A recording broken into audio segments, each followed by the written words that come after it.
SBR Videos is sponsored by Sports Cash System. Click on the link below for more information.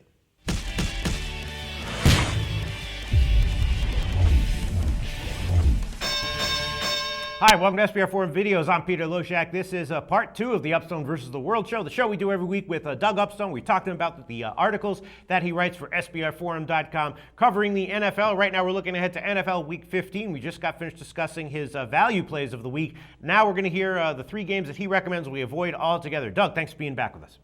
Peter, my pleasure to be back here once again, and last week didn't work out so well with these games as there was 3 blowouts, but in looking at the contest this week, I think in going against the line maker, I have 3 games that would be harder to figure than a David Blaine magic trick. Yeah, no, I mean, just because they're blowouts doesn't mean you were wrong about them. It doesn't, you could want to pass on a game because you think the spread is dead on or because you think there's too much volatility involved and you could be a blowout either way. So, I mean, you could make a good argument for avoiding every NFL game every season, every year, but, this is an interesting spot. Let's see what you have to say. First game to avoid from NFL Week 15.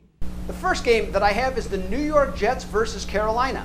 Now, the original NFL odds on this non-conference clash opened with Carolina at minus 11.5, and that number seems quite justified, but there are other elements in play. Now, Ron Rivera's squad is in a classic sandwich situation, coming off playing New Orleans and having to play them again next week.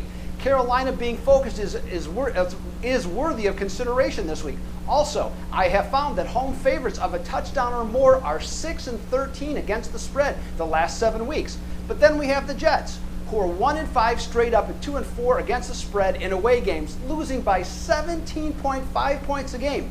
Do you really want to place your money on that team? No thanks. I'll pass. No, I agree with you. I did cover that game with Jeff Cadillac. He recommended, the Panthers minus 11, but I agree. There's a lot of games on the NFL card this week that I'm actually liking, and that is not one of them. All right, game to avoid number 2. Game number 2 is Chicago at Cleveland. Now, Cleveland had a 12-point lead with 2:39 to play against New England, had gained 494 yards on offense and owned a 2-0 turnover margin edge and still failed to close the deal. On the positive side, the Jason Campbell to Josh Gordon connection is really attracting attention in the NFL, and given the Bears' defense, I think this duel could have a monster day. Chicago, though, they did whip Dallas, who had very little interest in playing in the frigid, windy city, but the Bears are still just 7-6 and 2-4 straight up and against the spread in away games.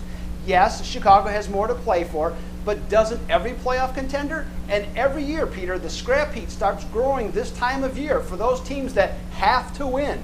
I say, no thanks. All right, I agree with you again, and this is again one of those games. Got a very competitive line right now near Pick'em, but I could easily see a blowout in either direction in this one. I agree with you again. All right, game to avoid number 3, Doug Upstone. Number 3 is Cincinnati at Pittsburgh. Now, the Steelers are a very un-Pittsburgh-like 5-8 this season, and nobody in the Steel City is happy.